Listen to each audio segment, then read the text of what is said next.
Imaginez perdre tout ce que vous possédez en une seule journée. Votre fortune, votre famille, votre santé, tout s'effondre. Et pourtant, au lieu de maudire Dieu, vous choisissez de le bénir. Impossible, c'est exactement ce qu'a vécu un homme dans l'histoire. Son nom, Job. Et son histoire va bouleverser votre vision de la foi. Il y a très longtemps, dans une contrée appelée Uz, vivait un homme extraordinaire. Son nom résonnait dans toute la région. Job n'était pas simplement un homme riche. C'était un homme intègre, droit, craignant Dieu et se détournant du mal. Sa réputation dépassait les frontières de son pays. Sa richesse, immense, des milliers de chameaux, de bœufs, d'ânes et de moutons. Ses terres s'étendaient à l'horizon. Les récoltes débordèrent de ses greniers. Il était considéré comme l'homme le plus prospère de tout l'Orient. Mais ce n'était pas sa fortune qui faisait sa grandeur, c'était son cœur. Job était marié et père de 10 enfants, 7 fils et 3 filles.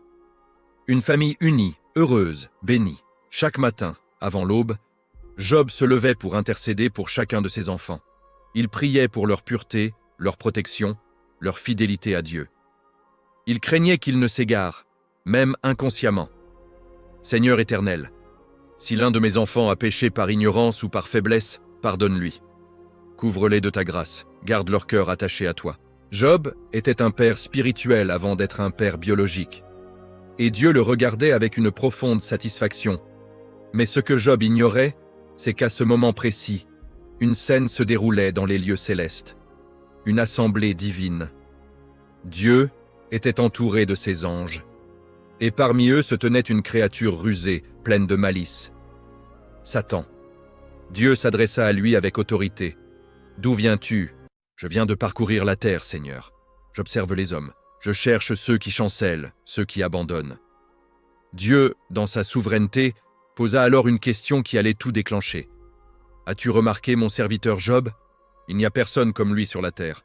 Intègre, droit, craignant Dieu et se détournant du mal. » Le visage de Satan se tordit. Un sourire cynique apparut. « Job te craint parce que tu l'as comblé. Tu l'as entouré de bénédictions, tu as protégé sa famille, multiplié ses biens.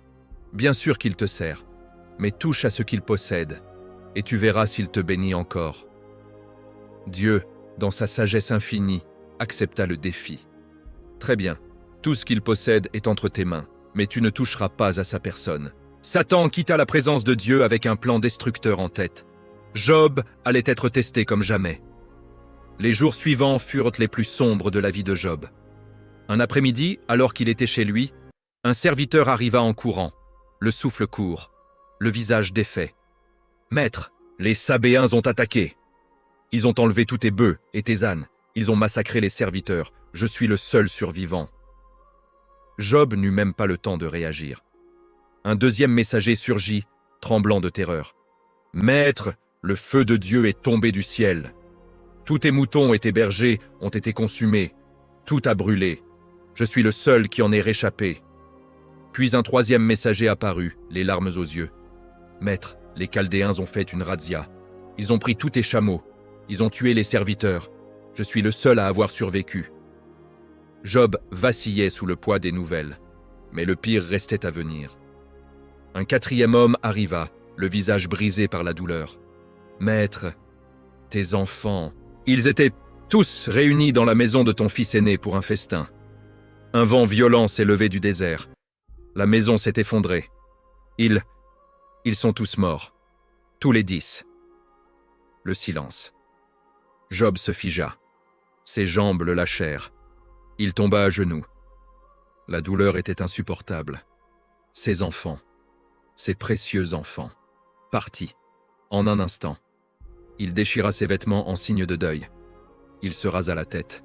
Puis, dans un geste qui défie toute logique humaine, il se prosterna face contre terre et adora.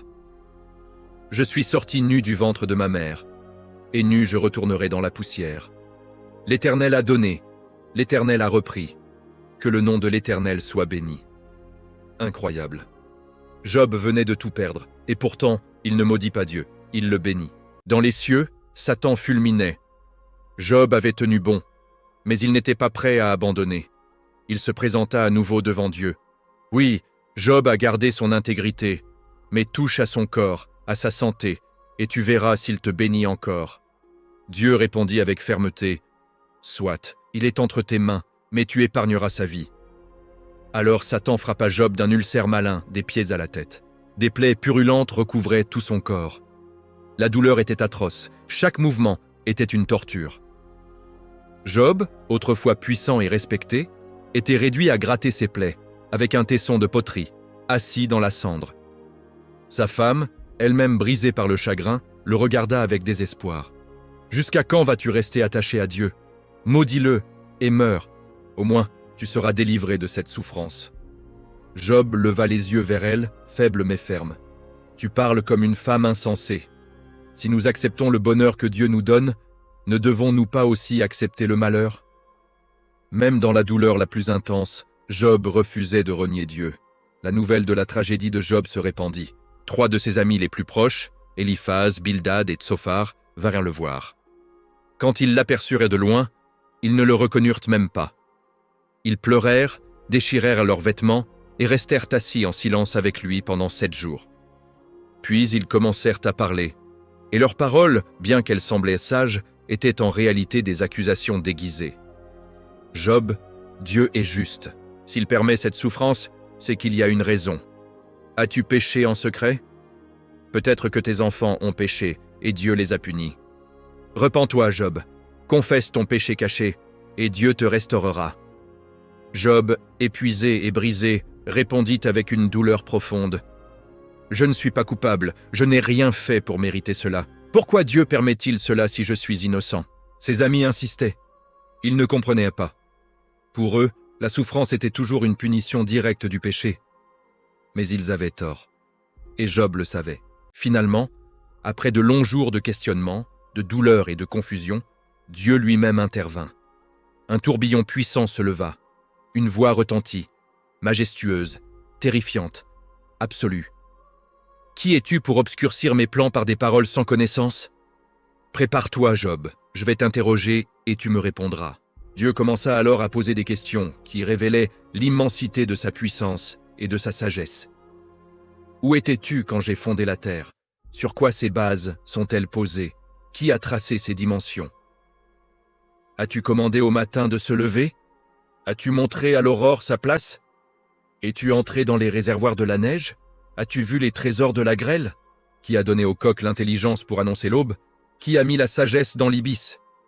Est-ce par ton intelligence que l'épervier prend son vol? Est-ce sur ton ordre que l'aigle s'élève et bâtit son nid dans les hauteurs? » Chaque question était un rappel. Job, aussi juste soit-il, n'était qu'un homme, limité, mortel. Dieu, lui, était infini, éternel, souverain. Puis Dieu évoqua 2 créatures mystérieuses, le Béhémoth et le Léviathan. Des symboles de puissance brute que seul Dieu pouvait maîtriser. « Job, peux-tu dompter le Léviathan? Peux-tu le capturer? Feras-tu alliance avec lui? » La réponse était évidente. Non. Job, face à la grandeur de Dieu, comprit enfin. Ce n'était pas une question de justice ou d'injustice. C'était une question de confiance. Il répondit, humble, brisé mais en paix. « Je reconnais que tu peux tout et qu'aucun de tes projets n'est irréalisable. J'ai parlé sans comprendre de choses trop merveilleuses pour moi. Mon oreille avait entendu parler de toi, mais maintenant mon œil t'a vu. C'est pourquoi je me rétracte et me repens sur la poussière et la cendre. » Dieu, dans sa justice, se tourna ensuite vers les 3 amis de Job. « Ma colère est enflammée contre vous, car vous n'avez pas parlé de moi avec droiture comme mon serviteur Job. Prenez 7 taureaux et 7 béliers. Allez vers Job, et il priera pour vous. » Les amis, honteux, obéirent, et Job, malgré tout ce qu'il avait enduré, pria pour eux. Dieu les pardonna. Puis vint la restauration. Dieu doubla tout ce que Job avait perdu. Ses troupeaux se multiplièrent, ses champs produisirent en abondance. Il eut à nouveau 10 enfants, 7 fils et 3 filles, d'une beauté remarquable. Mais plus que les biens matériels, c'était la paix intérieure qui avait été restaurée. Job avait traversé l'épreuve la plus terrible qu'un homme puisse endurer.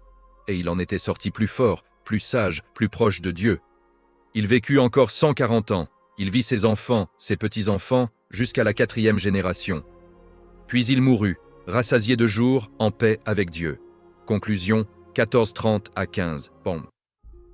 L'histoire de Job nous enseigne une vérité profonde.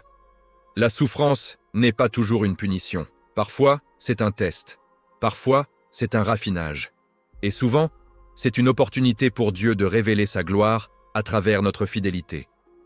Job nous montre qu'il est possible de rester debout même quand tout s'effondre, qu'il est possible de bénir Dieu même dans la douleur, qu'il est possible de faire confiance même quand on ne comprend pas. Si tu traverses une épreuve aujourd'hui, souviens-toi de Job.